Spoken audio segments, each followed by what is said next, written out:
코로나 방망이 대신 펜을 든 기자들의 날카로운 시선, 유쾌한 입담으로 지역사회 이슈를 던진다. 스타트급 견제구입니다. 어느덧 또 한 해가 저물어가고 있습니다. 항상 생각해보면 아쉬웠던 한 해가 아니었나 그런 생각을 가져보는데 올해는 또 유독 코로나19 때문에 지인들 만나기도 쉽지 않았던 그런 한 해였고 더 아쉬웠던 한 해가 아니었나 그런 생각을 좀 가져보는데 올해가 그 신축년이었죠. 그렇죠. 뭐 건물을 신축한다는 의미가 아니고 하얀 소의 해였죠. 네. 소처럼 좀 묵직하고 흔들림 없이 우직하게 한 걸음 한 걸음 갔으면 좋았을 텐데 올해 좀 그러지 못한 것 같아서 그래요? 두 분은 어떻게 우직하게 좀 걸어왔습니까? 아쉬웠던 한 해라고 말씀드렸잖아요. 네. 그래서 내년에는 좀 그렇게 한번 해보고 싶고요. 그런 의미에서 변화가 좀 있었는데요. 회사를 옮기게 됐고 또 대학원, 제가 좋아하는 분야의 대학원을 소위 말해서 간판 따기 위한 대학원이라고 보통 얘기하는데 그런 의미는 아니고 그렇게 좀 선택을 해서 좀 새로운 시작을 하고 있다는 부분에서 좀 활력소를 얻은 것, 그 부분에 저는 의미를 좀 부여하고 싶습니다. 올해 많이 한 걸음 한 걸음 전진하셨네요. 그러네요. 아까 안 하셨다고 그러는데 하셨네요. 네. 같은 동기로 알고 있는데 공부를 열심히 하고 계신 거예요? 공부 잘하는 학생이 있으면 못하는 학생도 있고 이게 또 인생이니까. 말썽 부리는 학생 좀 네, 저는 뒤에서 혼자. 앉아서 그렇죠. 저는 이게 슬픈 얘기일 수도 있는데 네. 그 어느 때보다 힘들었던 한 해. 아, 그러다 보니까 그 어느 때보다 미래에 대한 고민이 좀 많았던 한 해. 내가 현명하지 못하구나. 저도 이제 40대 중반을 달려가고 있는데 서툴구나. 이런 것들을 좀 많이 느껴봤던 한 해예요. 그래서 올해 12월이 오고 내년을 이제 앞두고 있는데 좀 홀가분합니다. 홀가분하고 좀 그런 것도 있어요. 그래서 내년에 좀 아무 일도 없었으면 하는 바람이 있죠. 해마다 항상 또 이맘때면 많은 언론사에서 또 방송사에서 한 해를 또 되돌아보고 또 희망의 새해를 또 되짚어보는 그런 시간을 좀 갖고는 하는데 저희 견제구에서도 항상 좀 그래왔죠. 그만큼 또 한 해를 잘 마무리하는 게 그만큼 중요하기 때문에 저희가 이제 그래왔던 건데 그래서 오늘도 역시나 이제 준비를 했습니다. 2021년도에 과연 세종시에서는 어떤 일들이 좀 있었고 과연 내년에는 어떠한 것들이 우리를 기다리고 있는지 그거에 대해서 좀 이야기를 나눠보고자 하는데 혹시 두 분은 당장 머릿속에 떠오르는 주요 이슈나 희망의 뉴스가 혹시 있습니까? 꿈이죠. 행정수도를 명시한 개헌이 이루어졌으면 하는 그런 희망 뉴스가 내년에 나왔으면 하는데 당장은 그거는 합의가 쉽지 않고 여야 합의가 쉽지 않고 먼 얘기라고 좀 말들을 하는 사람들이 많아서 그리고 또 장기간의 시간이 소요가 될 것 같아서 당장 내년에 좀 실현 가능한 일들을 보면 개헌만큼은 아니지만 그래도 행정수도 완성을 위한 근거법들 통과됐다. 본회의를 통과했다. 이런 소식이 들렸으면 좋겠고요. 대기업 본사가 세종시에 진출했다. 이런 것들 그리고 상권 활성화를 위한 소비도시로서 세종시가 좀 두각을 나타내고 있다. 이런 거를 포함해서 그리고 욕심이 많아요. 네. 한 가지 더 말씀드리면 또 나왔어요? 한 가지 더 말씀드리면 네. 세차장이 문을 열었다. 이런 기사들. 세차장? 그렇죠. 전 처음 알았는데 행복도시에는 지금 세차장이 없나요? 그렇죠. 없어요. 주유소 내에 세차할 수 있는 곳들이 있고 손세차장 말씀하시는 거죠? 손세차장 접경하고 있는 장군면, 금남면에 가까운 곳에 있습니다. 그렇죠. 행복도시네. 행복도시 비하발언 아닙니까? 아니 행복도시 내에 세차장 부지가 없어가지고 그래요? 그래서 이제 먼 저 처음 거리를 알았네. 또 다니셔야 되는 그러니까 제가 세차장 말씀드린 거는 좀 도시의 다양화, 도시의 다양성을 어느 도시에나 있는 것들이 좀 세종시 행복도시에도 좀 있었으면 좋겠다. 그렇죠. 이런 네. 말씀하시는 거 같네요. 저는 이제 개인적으로 당면한 것들 보면 사실 요 12월 달에 연말에 이제 위드 코로나를 좀 기대하면서 가족들과 지인들과의 정말 즐거운 이벤트를 갖는 그런 연말 모임을 상상했는데 어머니 생신이 곧 다가오는데 또 가족들이 못 모일 것 같습니다. 그래서 그 부분이 좀 내년엔 진짜 좀 풀렸으면 좋겠다. 물론 어려울 것 같다는 생각이 들긴 하지만 그런 개인적인 바람을 좀 담아보면서요. 내년에는 어쨌든 세종시가 출범한 지 10주년이 되는 한 해고 맞아요. 국회 세종의사당법이 통과되고 나서 마스터 플랜이 제시되는 원년이다라는 의미에서 대선과 지선을 거치면서 상당한 그 변화, 우리 대한민국뿐만 아니라 우리 동네까지 변화할 수 있는 계기가 마련되는 한 해이기 때문에 여러 가지 기대감이 많고요. 여러 가지 기대감들은 앞으로 다룰 내용들을 통해서 같이 좀 얘기를 나눠봤으면 좋겠습니다. 시청자 여러분이라면 누구나 다 공감하는 코로나 없는 세상을 꿈꾸면서 그럼 지금부터 2021년 세종시를 떠들썩하게 했던 이슈 그리고 2022년에 기대되는 뉴스 지금부터 점검해 보도록 하겠습니다. 앞당겨서 완공을 시키고 빠르게 청주공항까지 연결해서 관문공항으로 키우는 이러한 로드맵으로 애초부터 이것도 그렇지만 폐지 전에 대책을 마련해 놓고서 폐지를 했어야 된다는 것은 분명한 사실인데 여러 가지 건의 사업이 논의가 됐고 또 최근에 확정된 내년도 국비에서 여러 가지 대거 사업이 좀 확정되는 자 먼저 좀 저물어가는 2021년부터 정리를 해보도록 하죠. 사실 코로나19 때문인지 뭐 딱히 머릿속에 떠오르는 것이 없기도 했는데 사실 이 편을 준비하면서 또 한번 되짚어 보니까 뭐 크고 작은 이슈들이 많이 있었던 또 한 해가 아니었나 그런 생각을 가져봤어요. 다 짚어보긴 좀 어려울 것 같고 뭐 각자 한두 가지 정도씩 짚어보면 좀 좋을 것 같은데 제 생각이 맞다면 단연 1위는 국회 세종의사당 설치 법안이 국회를 통과한 게 아니었을까 그런 생각을 좀 가져봤는데 동의하십니까? 코로나19만 아니었다면 아마 그 S-1 생활권 미래의 세종동이 될 그 국회 세종의사당 그 예정 부지에서 아마 그 불꽃 쇼를 한번 했어야 됩니다. 맞아요. 그래서 시민들과 다 같이 이거 뭐 세종시로 유치했다라는 의미보다는 국가균형 발전에 새로운 전기를 마련했다는 의미에서 불꽃놀이를 했으면 얼마나 좋았을까. 그러면 아마 기억에 팍팍 남았을 맞아요. 건데 어쨌든 법안 자체가 9월 28일 여야 합의로 국회 문턱을 넘었다라는 것 그 자체만으로도 역사적인 일입니다. 1975년에 여의도 국회의사당 시대가 저물어 가기보다는 새로운 기능으로 재편되고 있는 그런 한 해가 됐기 때문에 뭐 그것만큼 더 중요한 의미가 어디 있을까라는 생각을 가져봅니다. 일단은 뭐 행정수도 완성의 좀 기운을 팍팍 느끼게 하는 거대 사건이라고 볼 수 있고요. 정치의 지방화를 좀 여는 그런 계기가 됐죠. 그리고 또 입법부와 행정부 간 물리적 이격에 따른 어떤 협의하는 그런 시간을 또 최소화할 수 있고 예산도 또 최소화할 수 있고 국가적으로나 세종시 입장에서나 정말 도움이 될 수 있는 일이 너무 많은 큰 일이 이루어진 거죠. 이택 기자께서도 앞서 잠깐 언급을 한 대로 사실 빵빠레가 없었기 때문에 다소 아쉽긴 했지만 사실 9월 28일인가에 이제 국회법 그렇죠. 개정안이 통과가 됐고 계획대로라면 10월 9일 정도에 세종시 축제와 연결이 지어서 아마 큰 행사가 좀 있을 수도 있지 않았나 그런 아쉬움이 좀 가져보는데 내년에는 10주년 관련돼서 좀 있을 수 있겠죠? 10주년이 이제 어쨌든 7월 1일 세종시 출범일이기 때문에 지선과 대선이 모두 다 끝난 시기에서 벌어지는 그렇죠. 세종시 출범 10주년 행사는 위드 코로나와 함께 조금 더 의미 있게 하지 않을까 싶고요. 불꽃 축제는 잘 모르겠습니다. 아직 계획된 거는 못 들었고요. 그렇지만 어쨌든 뭐 과제는 분명히 남아 있다라는 거 국회 규칙으로 상임위를 몇 개를 내려보낼 것이고 그리고 입지를 최종적으로 현재 예정지로 확정할 것인지 그리고 국회 세종의사당 주변에 기능들을 어떻게 재편할 것인지 이런 부분에 대한 세밀한 다듬는 작업들이 있어야 되는데 그건 역시도 여야 합의를 통해서 국회의 본회의 문턱을 다시 한번 넘어야 된다는 거, 그 부분이 정치적 변수로 남아 있다는 거는 시민 여러분들께서도 좀 주지의 사실로 받아들이고 끝까지 끝날 때까지 끝난 게 아니다라고 생각하고 관심을 가지면 좋을 것 같습니다. 그럼 지금 말씀하신 그런 일련의 과정들이 원활하게 이제 진행이 됐다라고 가정을 했을 때면 언제 정도면은 세종시에서 과연 그런 국회 일정을 세종시에서 할 수 있는 그런 거를 좀 기대해 보면 될까요? 초당적 협의만 잘 이루어진다면 2027년으로 보고 있습니다. 그래서 그 내용들을 좀 살펴보면 일단은 지금 국회 세종의사당 설계비가 한 147억 정도 네. 지금 반영이 돼 있죠. 당초에 이제 행복도시 특별회계에 반영이 됐다가 국회법 개정안이 통과되면서 기재부와 협의를 통해서 이제 국회 사무처가 곧바로 집행할 수 있는 그 예산이 돼버렸어요. 그래서 이 예산을 활용해서 지금 세종의사당 연구 용역이 진행되고 있고요. 이 연구 용역이 진행되는 시간이 한 8개월 정도 소요가 돼요. 8개월 정도가 소요되고 규칙을 개정을 해야 돼요. 뭐 상임위 어떤 상임위가 내려오고 어떤 규모로 지어지고 이게 또 국회 표결에 붙여져야 된단 말이에요. 또 이 기간이 잠깐 소요가 될 것이고 그리고 기본 및 실시 설계에 들어가요.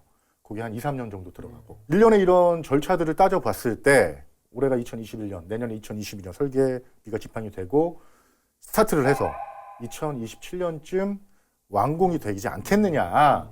이게 그러니까 숨가쁘게 달려갔을 때 2027년인데 지금 이제 어떤 정권이 주도를 함으로 인해서 이것들이 이제 속도감 있게 가느냐, 조금 숨고르기가 있느냐 이런 변수들이 공존하고 있는 건 사실이에요. 그렇지만 일단 국회법 개정안이 통과된 이 마당에 쉴 필요가 뭐가 있겠습니까? 심프 찍을 필요가. 곧바로 직진하는 게 낫지 않겠느냐에 대한 여론이 좀 급형성 됐으면 좋겠습니다. 다음 뉴스로 한번 넘어가 보도록 하죠. 시택 기자께서 올해 하나 주요 이슈 하나만 더 꼽자면 어떤 점이 가장 그 다음으로 좀 머리에 떠오르십니까? 어쨌든 세종시는 지하철급의 BRT 중심의 그렇죠. 어떤 대중교통 중립 체계를 지향해 왔는데 그래도 열차가 신도시를 다녀야 되지 않겠냐.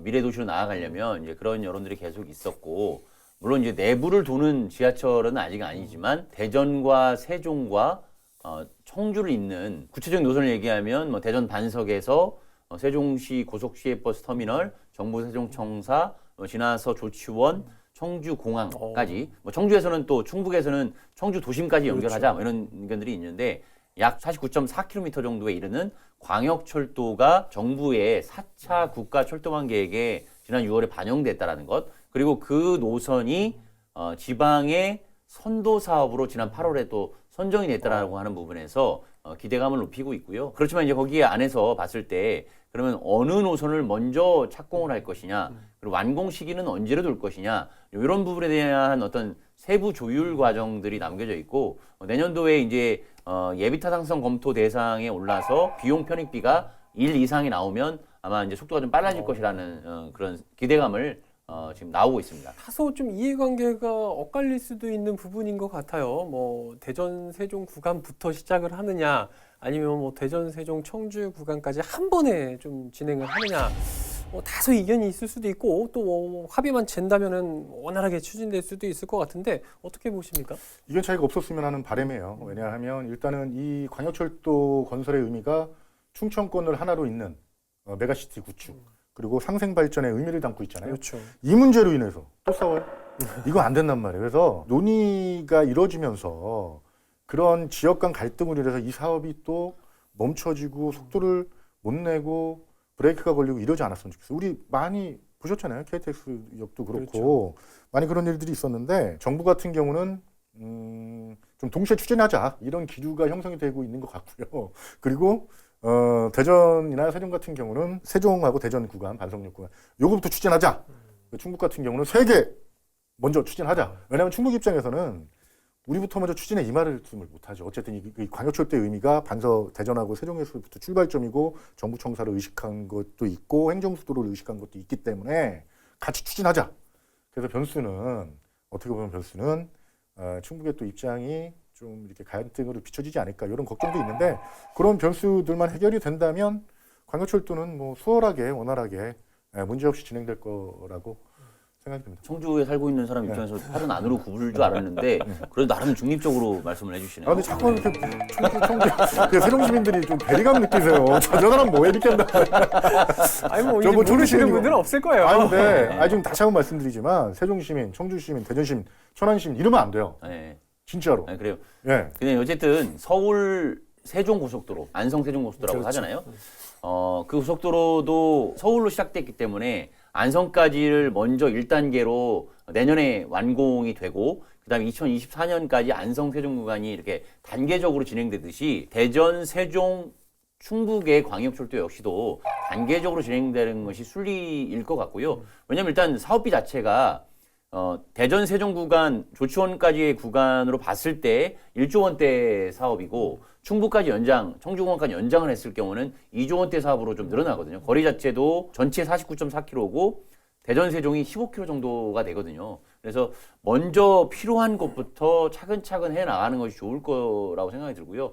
근데 이제 이 논리가 전체를 같이 해야 된다, 동시에 해야 된다는 논리가 사업을 좀 지연되는 하나의 빌미가 돼서는 안 된다라고 생각하기 때문에 또 그 부분은 수도권의 GTX 같은 경우에는 사실상 출발 지점이 대전 세종 광역철도랑 비슷했는데 이미 2025년 전후에 많은 노선들이 완공이 돼요. 물론 거기는 인구 수가 많기 때문에 수요가 있기 때문에 10분 이해한다 하더라도 지방은 그러면 항상 그렇게 늦는 것들을 마냥 보고 있어야만 되느냐라는 부분에서는 정부가 진짜 선도 사업으로 지정했으니 대전 세종 구간부터 2029년 목표 시기보다 좀 더 앞당겨서 완공을 시키고 빠르게 청주 공항까지 연결해서 관문 공항으로 키우는 이러한 로드맵으로 내년에 바로 착수가 이루어졌으면 좋겠다라는 바람을 좀 실어보고 싶습니다. 이태 기자 같은 경우는 사업에 좀 속도를 내기 위한 하나의 이제 방법론을 말씀을 하셨고, 어쨌든 뭐 최대한 국회 세종의사당에 좀 들어서고 완공되고 문을 열 수 있는 그 시기에 맞춰서 이런 광역철도 사업도 좀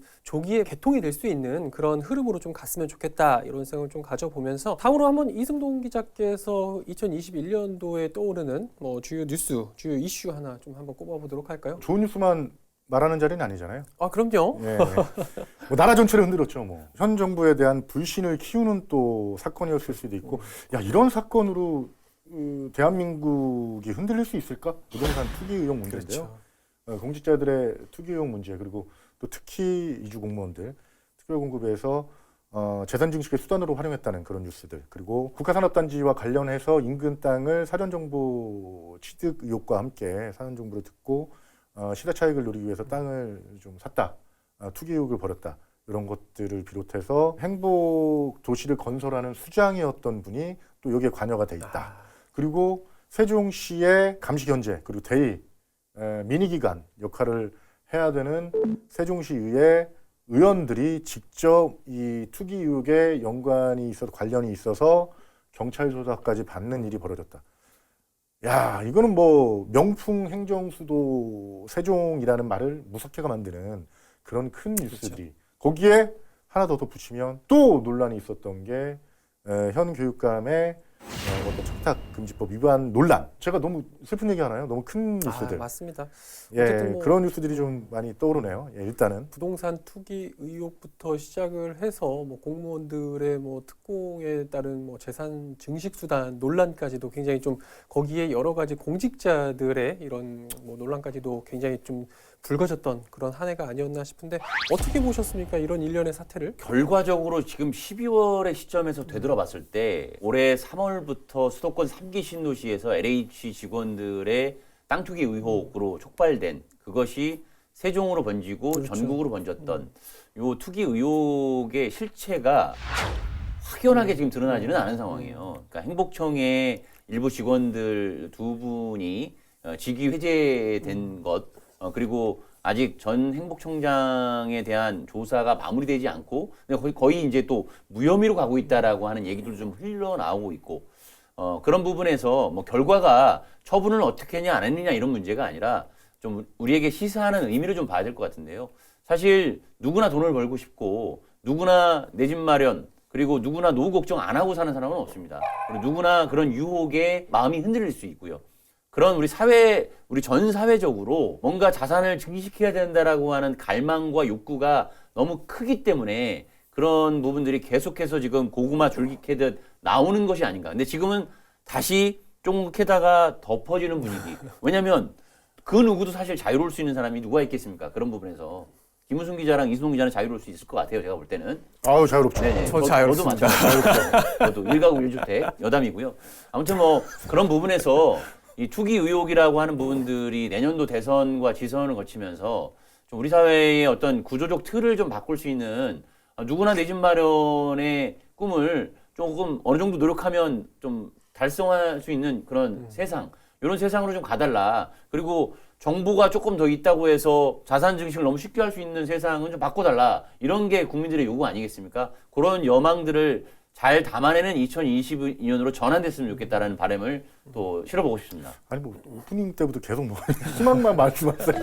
어디 연결이 그쪽으로? 올해 마무리하는 문제가 아니니까 희망적 메시지, 내년을 내다보는 메시지를 네. 던져드리는 거 아니겠습니까? 알겠습니다. 아니, 뭐 한 가지 짚고 넘어가니까 아쉬웠던 점이 요 문제에 관련해서 네.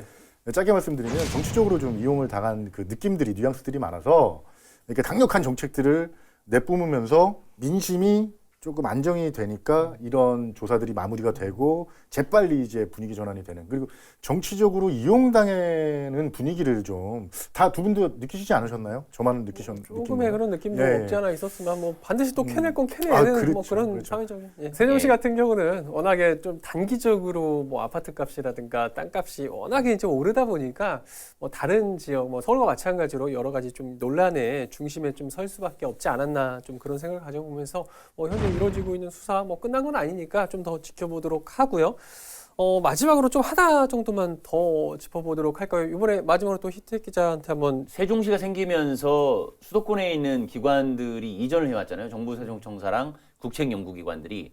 그 종사자들이 세종시로 내려올 수밖에 없는 조건, 계속 서울에 집을 갖고 있으면서 왔다 갔다 할 수 없는 그런 조건이 있었잖아요. 그래서 이전기관 종사자 특별공급이라는 제도가 생겼는데 그 특별공급 제도가 악용이 됐다라고 하는 여러 가지 지적들이 국회 국정감사라든지 어떤 국민들의 제보에 의해서 수면 위에 올라오면서 2019년부터 계속해서 개선이 이루어졌거든요. 3차에 걸쳐서. 그럼에도 불구하고 아예 폐지라고 하는 아주 그 극단의 선택을 우리 사회가 했습니다.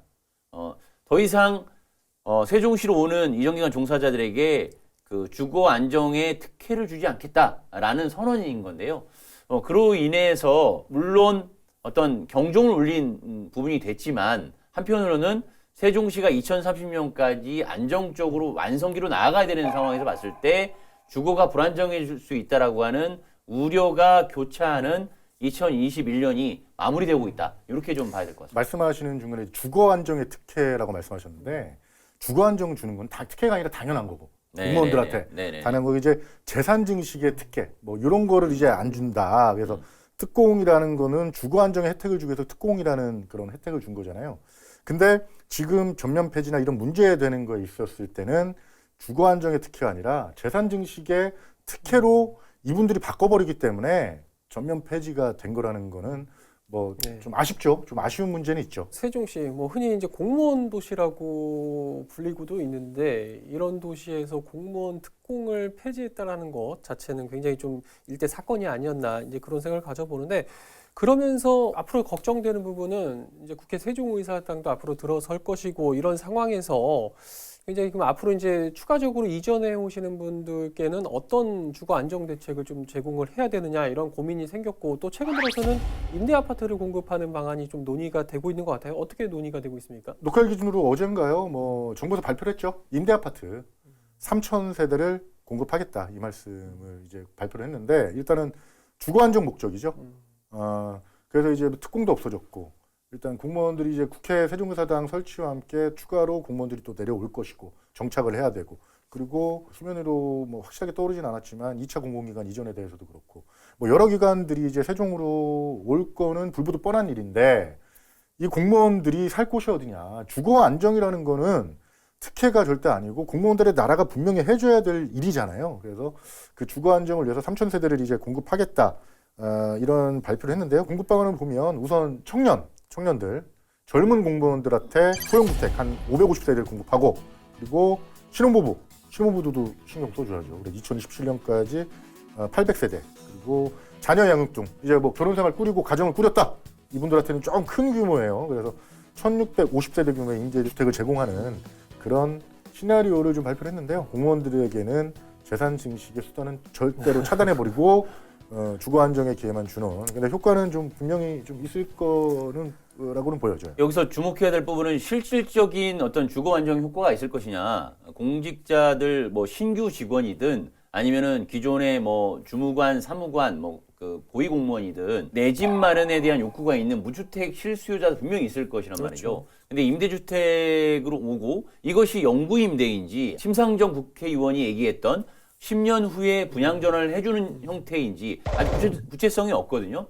그런 걸 봤을 때 질적인 안정이 좀 안 될 수 있는 부분이 있어서 이게 실효성을 거둘 수 있겠느냐. 그리고 2025년에 들어서는 그 아파트도 550세대인데 그것도 원투룸 중심이란 말이죠. 그리고 순차적으로 2027년, 2030년까지 된다고 봤을 때 당장의 공백기가 발생하는 부분에 있어서 주거 안정을 어떻게 할 것인가에 대한 좀 아쉬움이 좀 있는 부분이 있어서 좀 디테일이 좀 보완돼야 되지 않을까라는 제안을 좀 드리고 싶습니다. 애초부터 이것도 그렇지만 폐지 전에 대책을 마련해 놓고서 폐지를 했어야 된다는 것은 분명한 사실인데 거기에 대한 책임을 뭐 묻지 못하는 게 좀 억울하긴 한데요. 일단은 공무원 특공을 폐지하기 전에 대책을 마련했어야 되는데 이 부분에 대한 잘못을 했다고 인정을 하면 지금 말씀하셨듯이 세부적인 구체적인 대안이나 제안을 좀 정확하게 해야 되는 거는 또 맞는 사실이죠. 이제 막 대책이 좀 발표된 상황이기 때문에 향후에 추가적으로 어떤 세부적인 좀 계획들이 나오느냐 이 점은 좀 더 눈여겨봐야 될 것 같고요.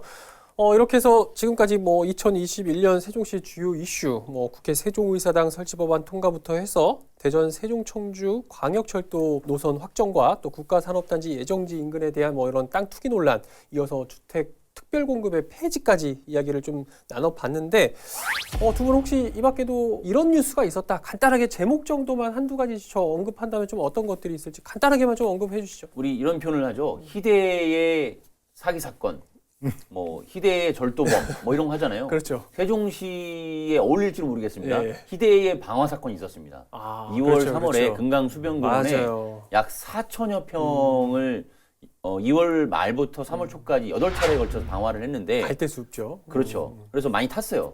실제로 그래서 거기에 CCTV가 설치가 됐고 그리고 풀숲을 그동안은 별로 관리를 안 했는데 지금 관리가 잘 돼 있습니다. 그래요? 근데 현재까지도 방화범이 안 잡혔어요. 네, 확인해보고 왔거든요. 아니, 방화범이 안 잡혔더라고요. 그러니까 CCTV를 설치한다고 하지 말고 몰래 설치한 다음에 잡아야죠. 그걸 이거 다 떠들고 그 설치한다고 그 방어범이 가서 불을 저지르겠어요. 야. 네, 그리고요. 예, 그리고 뭐 이제 10월 달에 네. 그 세종시 신도시의 치안 공백을 좀 메워주는 남부경찰서가 개소를 하고 자치경찰제가 시행이 됐다라고 그렇죠. 하는 부분들이 뭐 아직 부족한 부분은 있지만 어떤 기대감을 좀 줄 수 있는 부분이었고요. 그 마지막으로는 물론 아직 그 구체화된 것은 없어요. 근데 2월 달에 MBC를 시작으로 해가지고 뭐 KBS, CBS, YTN, 뭐 연합뉴스 그리고 뭐 이승동 기자도 여기로 온다라는 얘기가 있던데요. 충북데이 그렇죠? 예, 충청투데이부터 해서 한겨레 각종 방송 신문사들이 세종시로 진출하겠다라고 하는 본사 또는 지사가 진출하겠다라고 하는 그런 러시들이 14개사까지 이어졌다라고 하는 부분도 뭐 나름 고무적인 뉴스가 아니었나 그렇게 생각됩니다. 뭐 분위기 형성이죠. 뭐 언론사들 뭐 다 온다 이렇게 하는 거 분위기 형성이고 세종시에서도 되게 반기고 좋아하는 일이고 그리고 또 자치경찰제 같은 경우는 좀 아쉬운 부분이 있고요. 단체장의 권한을 좀 보장하지 못하고 있다는 거. 진짜 지방분권 그 이뤄낼 수 있는 첫 단추였는데 좀 애매했다는 거. 로보캅 있잖아요. 로보캅에서 그 시장이 다 경찰도 지휘하면서 이런 게 진짜 자치경찰제거든요. 지방분권. 근데 그런 게 좀 아쉬운 부분으로 좀 남아 있죠. 그건 로보캅이잖아요. 근데 당초 취지가 그거였다니까. 그리고 좀 그 부동산 정책에 대한 어떤 개선 목소리가 너무 많았던 2021년 한 해였던 것 같아요. 세종시에 1년 이상 거주하는 시민들에게 100% 일반 청약권을 달라라고 하는 요구들이 연초부터 계속 있어왔고 지금도 논의가 이어지고 있고요. 그다음에 공시가격 현실화에 대한 세금이 늘어나는 것에 대한 반발이 있었고 그다음에 종합부동산세가 아직까지도 또 이슈로 남아있고 그리고 대출 규제가 또 있다 보니까 입주를 앞두고 갑자기 대출 그 이자율이 높아지고 대출이 아예 끊기는 시중은행 끊기는 상황이 발생하면서 새벽부터 줄을 서는 뭐 이런 그 진풍경도 벌어졌던 2021년의 자화상이 아니었나 좀 돌아봅니다. 되돌아보니까 올 한 해도 굉장히 뭐 다사다난했던 그런 한 해가 아니었나 싶은데 어떤 뉴스는 뭐 시민들의 환호를 사기도 하고 또 어떤 뉴스는 시민들의 비난을 사기도 했던 것 같은데 뭐 이런 이슈들을 좀 반면교사 삼아서 내년에는 시민들이 좀 환호를 살 수 있는 그런 뉴스들이 더 많기를 바라보도록 하겠습니다.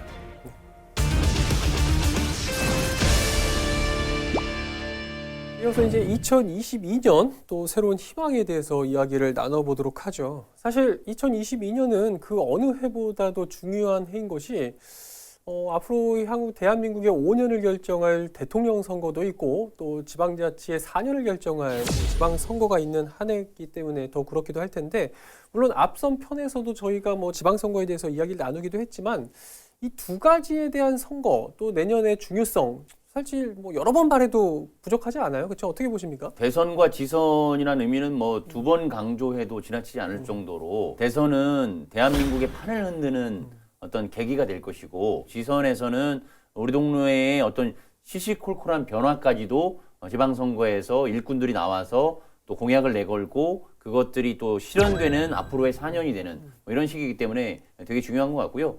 어쨌든 또 새해에 중요한 거는 이민년 아니겠습니까? 검은 호랑이의 해. 검은 역시. 줄무늬의 호랑이가 아니고 검은 호랑이라고 하는데 검은 호랑이 들어본 적 있으세요? 검은 호랑이는 줄이 없나요? 그건 모르겠어요. 검은 호랑이는 모르겠네요. 처음 들어보는데 모르겠네요. 의미를 이렇게 보고 있어요. 왠지 좀 어둡지 않습니까? 2022년이? 그래서 검은 장막을 호랑이가 박차고 나올 것이다. 그런 의미. 희망찬 2022년으로 호랑이가 포효할 것이다. 이렇게 좀 한번. 아니 네. 지금 녹화가 한 시간 됐는데 계속 새해 희망만 계속. 어둡잖아요, 좀. 알겠습니다. 불하잖아요. 알겠습니다. 근데 이제 선거를 통해서 국가 중대사가 결정되는 건 분명한 그럼요. 사실이잖아요. 그리고 또 리더를 뽑는다는 게 뭐 행복하게 말씀드리겠습니다. 리더를 뽑는다는 것 자체가 행복을 보장받을 수 있는 기회를 내 자신이 만드는 거거든요. 어떤 리더에 따라서 내가 불행해지냐 행복해지냐 이런 것도 좀 갈라질 수도 있어요. 리더에 의해서 행복이 좀 좌우될 수 있다고 하셨는데 예, 예. 역대 대통령이나 뭐 어떤 시장, 뭐 교육감 중에서 또 평가를 하려고 지금 행복을 거죠? 본인의 행복을 가져다준 역대 단체장이 있다면 저는 링컨 대통령. 잘 피해 가시는데요. 화합, 위인전? 남부 북부. 예. 이렇게 중요한 두 가지 이제 선거를 좀 앞두고 그래서 뭐 세종시도 굉장히 좀 발빠르게 대응을 하고 있는 거 아니겠어요? 지난 7월 같은 경우에는 민주당과 또 11월에는 국민의힘과 잇따라서 이런 예산 정책 협의회를 좀 갖기도 했는데 여러 가지 건의 사업이 논의가 됐고 또 최근에 확정된 내년도 국비에서 여러 가지 대거 사업이 좀 확정되는 그런 좀 쾌거를 좀 거두기도 했습니다. 이 점에 대해서 간단하게 좀 짚어보도록 할 텐데 내년도에 이제 국비 확정될 거 보면 흔히 우리가 이제 사회 간접 자본이라고 부르죠. SOC 사업이라고도 하는데 아마 여러 가지 SOC 사업들이 세종시 관련 예산이 확정된 게 눈에 띄는 것 같은데 대표적인 것들은 좀 어떤 게 있었습니까? 저는 뭐 이렇게 표현하고 싶어요. 국가 균형 발전을 위한 도로, 그리고 지역 간 소통, 그리고 메가시티 구축, 상생 발전을 위한 도로, 그리고 세종시 내에서도 동지역과 구도심 간의 소통 연결도로. 세부적으로 보면 그 세종 안성 고속도로 예산이 좀 반영이 됐고요. 네. 그리고 세종 청주 고속도로 예산이 반영이 됐고. 그리고 뭐 좀 전에 말씀드렸던 동지역과 원도심, 구도심 연결도로, 행복도시하고 조천 연결도로 예산이 반영이 됐어요. 그리고 또 뭐 관심 깊게 볼 게 세종 산업기술단지 조성 관련해서 예산이 반영이 됐어요. 한마디로 뭐 TP라고 그러죠. 뭐 대전에도 있고 전국에 16개 시도, 17개 시도에 다 있는 곳인데 세종에만 유일하게 없었는데 이번에 예산이 반영되면서 설립이 뭐 추진이 되고 있는 거죠. TP. 내년도에 예산이 반영된 사업들을 보니까 충청권이 하나로 연결되어 가는 속도가 빨라지고 있다는 걸 좀 체감할 수 있었던 것 같아요. 이승동 기자가 얘기한 거 추가적으로 말씀을 드리면 북악역에서 북대전 IC 연결도로 예산도 반영이 됐고 이게 아마 2027년 정도에 완공될 예정인 것 같아요. 그리고 외삼동에서 대전 외삼동에서 복합터미널, 대전 복합터미널까지의 연결도로도 예산이 반영이 됐고 대전 회덕 IC 연결도로, 그다음에 오송에서 또 청주 2구간 그 도로도 또 반영이 됐어요. 그래서 전체적으로 그물망 도로망이 충청권 그리고 서울 세종 간 거리와 시간을 단축할 수 있는 이런 그물망 그 도로망이 되고 있다라고 하는 부분들이 뭔가 좀 이렇게 뻗어나간다. 세종시가 뭔가 뻗어나간다. 세종시를 중심으로 충청권이 크게 성장하고 있다라는 좀 느낌을 좀 받을 수 있을 것 같아요. 침체된 좀 경제를 살리기 위해서 올해 이제 슈퍼 예산안이 이제 만들어졌고 도로나 산업단지 같은 이런 SOC 사업이 대거 포함됐다. 좀 이렇게 좀 정리가 될 것 같은데 사실 시민들 입장에서 보면 뭐 이런 경제라든지 여러 가지 뭐 다 중요하지만 또 삶과 직결돼 있는 뭐 이런 것들에 대해서 굉장히 좀 관심을 갖는 거 아니겠어요? 그래서 혹시 문화나 뭐 예술, 뭐 체육 분야 관련 뭐 그런 사업들 중에 또 눈에 띄는 그런 사업들은 좀 없습니까? 아주 큰 사업들은 없고요. 네. 소소하게 내년도에는 좀 반영이 됐는데요. 대평동 종합운동장보다의 축소판이라고 볼 수 있는데 조치원의 신흥리에 운동장이 조성이 되고요. 내년에 완공하는 것으로 알고 있습니다. 예. 그리고 이제 그 2023년을 목표로 해서 반곡동 그 조세재정연구원 옆쪽이죠. 옆쪽에 그 공원 부지가 있는데 그 부지를 용도 전환해가지고 시립 어린이 도서관 예산이 이제 본격적으로 투입이 되는. 그래서 2023년 말 정도에 또는 2024년 초에 문을 열 것으로 이렇게 좀 기대가 되고 있고요. 네. 뭐 기타 이제 뭐 수목원, 국립세종수목원이 지역하고의 또 세종시가 전이면에 정원 산업으로 좀 발달이 돼 있잖아요. 뭐 그런 것을 연계해서 지역하고 좀 상생할 수 있는 사업에 대한 예산도 더 확대가 되고, 그다음에 중앙녹지 공간이 앞으로 기대되는 세종시의 랜드마크잖아요. 그럼요. 그래서 중앙녹지 공간을 나중에 지방정원, 그리고 전남의 순천만 습지와 울산 태화강과 같은 전국의 세 번째가 될 수 있을 건데요. 국가 정원으로 키워나가고자 하는 로드맵이 내년도에 실행이 된다. 그래서 정원산업박람회가 내년도 세종축제 10월에 연계가 돼서 같이 열리면 뭔가 숲축제가 같이 결합된 또 하나의 어떤 좋은 매개체가 될 수 있을 것 같다라는 또 기대를 좀 실어보고 싶습니다. 문화체육 같은 경우는 또 있죠. 뭐 정부청사 복합편의시설 운영비가 또 반영이 됐고, 그리고 2024년 1단계 개관을 한다고 하더라고요. 그래서 국립박물관단지 운영비가 또 반영이 됐는데 소액이지만 어쨌거나 문화체육 쪽에서는 관심이 가는 부분들이니까 이 부분도 말씀을 드려야 될 것 같고요. 그리고 한 가지 또 정부세종 신청사예요. 그래서 공식적인 명칭이 뭐 저도 처음 알았는데 좀 전에 얘기하다가 뭐 중앙동 뭐 중앙동이라고 하더라고요. 반영이 됐는데 한 뭐 1,440억 정도 돼요. 액수가 크죠. 천문학적인 규모인데 일단은 그 정부청사 중간 용이 이제 알을 품는 그런 중간에 이제 이렇게 하고 있는 거기에 중앙동이라고 그래서 중공 예산이 이제 반영이 됐는데. 이거 또 공룡부처들 있잖아요. 기재부나 뭐 교육부, 총리실 이런 분들이 내가 입주할래 뭐 이런 뭐 앞다퉈서 그러는 얘기들이 있어서 어느 부처가 또 이쪽에 중앙동에 상징성을 갖고 입주하느냐 이것도 좀 관심이 되고 있는 부분이죠.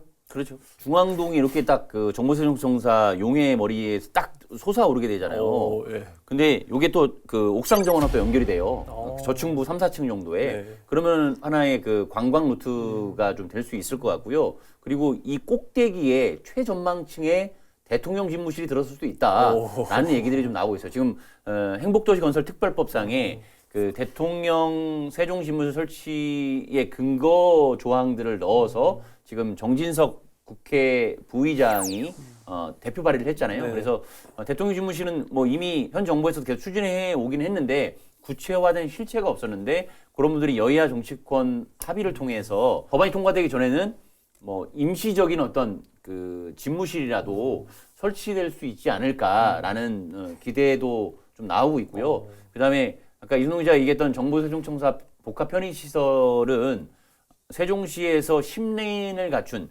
최대 레인을 갖춘 수영장이 들어서고 내년 3월쯤에 시민들에게도 개방이 된다라는 거, 그 부분을 좀 염두에 두셔야 될 것 같고, 그리고 저희가 비가 올 때는 거기에 있는 실내 풋살장에서 풋살을 같이 할 수 있다라는 거, 그런 기대감을 좀 같이 한번 보면 좋을 것 같습니다. 로얄층, 뭐 펜트하우스죠. 중앙. 거기에 이제 대통령 집무실이 임시로 좀 입주할 수도 있을 것이다. 이제 그런 희망 섞인 기대를 한번 해보면서 혹시 이 밖에도 뭐 오랫동안 지역 현안 사업으로 뭐 있다가 혹시 내년도 국비 사업에 반영돼서 굉장히 이제 기대감을 높이고 있다. 뭐 이런 것들이 있다면 혹시 한두 가지만 더 꼽아볼까요? 어떤 것들이 있습니까? 국회 세종사당 설치보다는 좀 뭐 의미가 뭐 약할 수도 있지만 그래도 그 정도의 버금가는 저는 의미를 부여하고 싶습니다. 왜냐하면 2013년 세종시 출범, 2012년에 세종시 출범을 했는데 2013년 그 이듬해부터 계속 경찰청이 신설돼야 된다, 신설해달라. 이렇게 정부에 요구를 했었어요. 그때 당시에 우리 지역구 의원인 이해찬 의원도 앞장서서 언론 아니면 정부 부처를 상대로 계속 건의를 해왔던 상황인데 그 당시 정부가 했던 말은 터무니없다. 무슨 세종시 같은 소규모 도시에 경찰청을 둘 수가 있느냐. 경찰서 한 세네 군데, 인구 한 5, 60만 있는 곳에 경찰청을 만들 수 있다. 근데 불과 몇 년 만에 경찰청을 이뤄줬어요. 지금 개청을 했죠. 근데 건물이 없어요. 임대 상가에 인지를 틀고 이제 어렵게 생활하고 계시는데요. 고 세종경찰청 설계 공모기가 반영이 됐다는 거. 이제 경찰청이 5-1 생활권이죠. 입지가 그쪽에 스마트시티 2026년 완공이에요. 그래서 의미를 한번 좀 부여하고 싶습니다. 이 부분에 대해서. 이어서 이제 시민들이 또 관심 갖는 분야가 세종시가 미래의 자족 도시가 되려면 대학 교육 기능이 강화되어야 된다라고 그렇죠. 생각하고 있잖아요. 근데 아직은 좀 미미한 상황이고 그래도 지편동 그 공동 캠퍼스, 단독 캠퍼스 부지에 서서히 서울대 뭐 대학원이라든지 뭐 충남대 의대라든지 뭐 공주대, 한밭대 뭐 그래서 ICT 융합 관련한 대학원들 뭐 이런 것들이 지금 입주가 확정이 됐어요. 그래서 하나씩 단계적 절차를 밟고 있는데 내년도에 2026년 개교를 목표로 한 충남대 공주대의 캠퍼스, 세종 캠퍼스가 임대형 민자로 추진이 되는데요. 그 예산이 607억 원 정도가 또 반영이 됐다라고 하는 부분들이 눈여겨볼 부분이고요. 다만 이게 너무 이제 충청권 주변 대학들로만 채워지고 있다라고 하는 아쉬움이 있어서 좀 더 특성화된 대학, 그리고 수도권에 있는 대학이 다 수도권에 쏠려 있잖아요. 그런 대학들이 이전할 수 있는 어떤 특단의 대책, 이번 대선과 지선에서 좀 반영이 되어야 되지 않을까, 그런 바람들도 이제 흘러나오고 있습니다. 아무쪼록 뭐 이렇게 확보된 내년도 국비 사업들이 원활하게 좀 추진될 수 있기를 기대를 해 보면서, 다만 사실 이 사업들은 이제 어떻게든 뭐 국비를 확보했으니까 잘 가겠죠. 다만 국비를 확보하지 못한 여러 가지 사업들도 또 있을 거란 말이에요. 시민들 입장에서 보면 굉장히 좀 아쉬울 수밖에 없을 것 같은데, 대표적으로 좀 어떤 사업들이 있나요? 이전 방송에도 말씀드렸는데 네. 그 이승훈 기자와 김원순 기자와 제가 네. 버스로서 하나로 연결될 수 있는 예. 광역 BRT, 네. 그리고 광역 BRT가 되려면 다 돌아다니려면 청주에 갔을 때는 1,500원 받고 세종에서는 1,400원 받고 1,700원 받으면 안 되잖아요. 그렇죠. 그래서 그 통합 무료로 환승할 수 있는, 요금도 갖게 하고 여기 가서도 무료로 환승할 수 있고 여기 가서도 무료로 그렇죠. 환승할 수 있는 요것을 하기 위한 그 시스템 구축비 31억 원이 제출됐는데 무산이 됐습니다. 그 뭐 내년도 말에 적용할 목표였는데 좀 그게 차질이 좀 예상이 되고요. 왜냐하면 여전히 이제 그 버스 업계가 있고 뭐 이런 부분에서 요금 조정이라든가 뭐 이런 통합한다라든지 이런 부분, 또 환승 비용을 뭐 어느 구간에서는 세종이 부담하고 어느 구간에서는 대전이 어떻게 할 거냐, 이런 부분들이 세종하고 대전은 지금 되고 있거든요. 근데 이제 청주라든가 천안이라든지 뭐 공주까지 이렇게 확대하려고 하는 그래요. 부분들이 아직 이견 조율이 좀 덜 된 것 같습니다. 실효성에 비해서 31억이 그렇게 큰 비용인가요? 그렇게? 시스템을 아직 네. 우리가 구축할 준비가 안 되었다고 해서 안 됐다고? 타겟시도 뭐 이렇게 합의가 안 됐으니까 이게 그렇게. 뭐 시스템 구축비 예산 부담이 아니라? 그렇죠. 예. 내년에 포함되지 못한 것 중에 대표적인 사업은 충청권 통합 환승 버스 요금 체계가 힘들게 됐다. 그것도 있고요. 그리고 네. 제가 늘 로망으로 하고 있는 신도시 내에서 주말 용농을 좀 하고 싶은데, 그래서 고운동에 도시농업지원센터 건립비 예산이 제출했는데 예. 뭐 금액은 크지 않아요. 네. 약 한 3억 원 정도 되는데 그게 또 반영되지 않았고, 뭐 그리고 간단한 사업으로는 전이면의 복합 일반 산단 진입로 정비라든지 맹곡천 뭐 정비라든지 이런 또 소소한 예산들도 좀 반영이 되지 못한 아쉬움이 좀 있습니다. 저는 저기를 한번 보고 싶어요. 향토유물 박물관 고운동에. 왜냐면 그 의미가 있는 게 뭐냐면 예산이 반영이 안 된 것들도 있지만 속내를 들여보면 세종시하고 행복청, LH 간 이제 그 사업비 부담 그리고 조율이 좀 이루어지지 않고 있어서 아마 좀 고비 좀 맞고 있고 좀 되게 지금 쉼표를 계속 이어가고 있는데요. 저는 여기에 관심을 갖는 이유가 뭐냐면 행복도시 건설 과정에서 이제 발굴된 유물이 한 3만 점 정도 돼요. 근데 지금 이게 공주박물관 수장고, 지하 수장고에 보관이 돼 있으면서 빛을 보고 있지 못해요. 국보, 뭐 보물 이런 문화재급은 없지만 그래도 행복도시 건설 과정에서 나온 유물들 조각조각이라도 나온 유물이기 때문에 시민들이 꼭 한번 학생들이나 시민들이 학부모들이 한번 꼭 봐야 되는 그런 계기가 마련돼야 되는데 요곳에 이제 좀 전시가 될 예정이었거든요. 근데 자꾸만 미뤄주고 있어요. 이게 참 아쉽네요. 향토유물박물관의 의미를 이승훈 기자가 부여했는데, 이게 이제 고운동으로 봤을 때는 고운동 고운뜰공원의 별빛 전망대, 그리고 최근에 개장한 모두의 놀이터, 그리고 바로 옆에 향토유물박물관이 들어서게 돼 있거든요. 그럼 하나의 또 거기도 관광 명소가 될 수 있어요. 사람들이 찾아서 아이들과 함께 산도 오르고 전망대도 갔다가 모두의 놀이터에서 놀고 또 유물박물관도 보고 갈 수 있는 그런 부분이라서 이게 2025년 목표로 하고 있는데 이런 부분이 빨리 좀 조율이 됐으면 좋겠고요. 그다음에 또 하나 있었잖아요. 과학관. 홍성국 의원이 좀 언급한 거죠. 고사시 일생활권 과학문화센터 건립. 이것도 좀 반영이 안 됐고요. 그리고 조치원 우회도로 조기적으로 이제 사업을 추진하자, 재추진하는 상황을 만들어야 되는데 예산이 반영이 안 되면서 이것도 좀 미뤄지게 된 지금 상황이죠. 전체가 다 반영되면 얼마나 좋겠습니까만은 그렇죠. 예산이라는 게 언제나 좀 제한되어 있는 것이고 정해져 있는 규모이기 때문에 뭐 이렇게 못된 것들은 뭐 내년이라도 다시 한번 좀 기대해 볼 수 있는 그런 여지가 좀 있을 것 같긴 한데, 이런 것들은 어쨌든 도전을 했다가 지금 실패한 거 아니겠어요?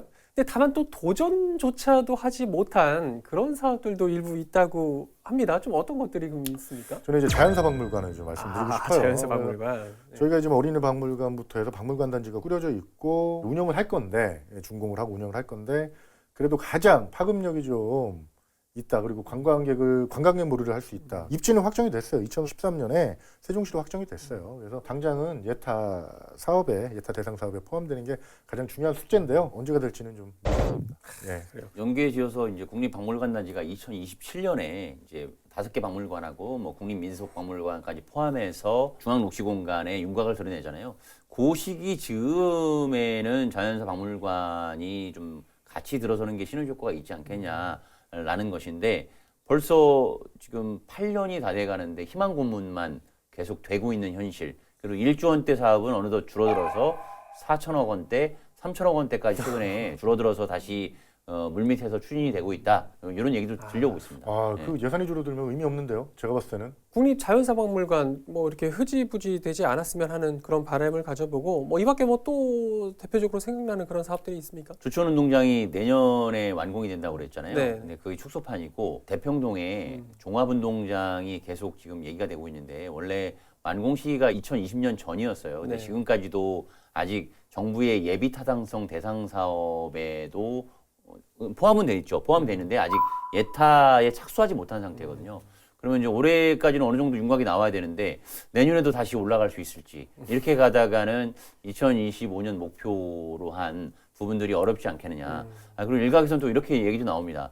그 단계적으로 하자. 그냥 실내체육관 배구라든지 네. 어떤 그 여러 구기 종목들 할 수 있는 실내체육관 먼저 넣고 수영장 포함해가지고 그것도 하고 나중에 메인 스타디움을 짓자 뭐 이런 의견들도 나오고 있어서 내년도에 좀 약간 축소돼서 단계적으로 하는 흐름으로 전환될 수도 있겠다라는 생각이 들고 그리고 또 연관지어서 대평동 시외 고속버스 터미널이 세종시 위상이 좀 맞지 않는다. 그래서 좀 복합 터미널화 하자라는 부분들이 용역들이 좀 진행이 되고 있는데 그 부분들이 또 어떻게 또 가시화돼서 나타날지도 관심 있게 두고 봐야 될 부분입니다. 단계적이란 말이 참 저는 듣기 싫네요. 왜냐면 이제 항상 단계적으로 하자는 말 때문에 그 뭐 아트센터, 예술의 전당도 작게 졌고 시청도 작게 졌고 그리고 종합운동장도 또 축소가 됐고 그 모든 것들이 세종시는 작거든요. 도시 규모라기보다도 명성에 비해서 그리고 행정수도라는 그 타이틀에 비해서 모든 것들이 그냥 조그마한 작은 소규모 도시 기반 시설처럼 되어서 저는 애초에 국회의사당도 크게 본회의장이 올 거를 고려해서 증축할 생각하지 말고 단계적이란 말 저는 좀 제발 좀 안 했으면 좋겠습니다.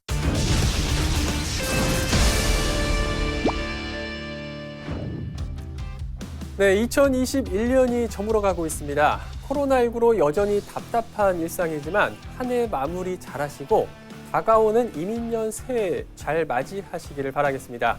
그리고 세종시에 있어서도 국회 세종의사당 시대를 여는 첫 발을 내딛는 한 해가 되길 바라면서 올해 마지막 시사토크 견제구 여기서 마치도록 하겠습니다. 내년에도 더 많은 관심 부탁드리겠습니다. 고맙습니다.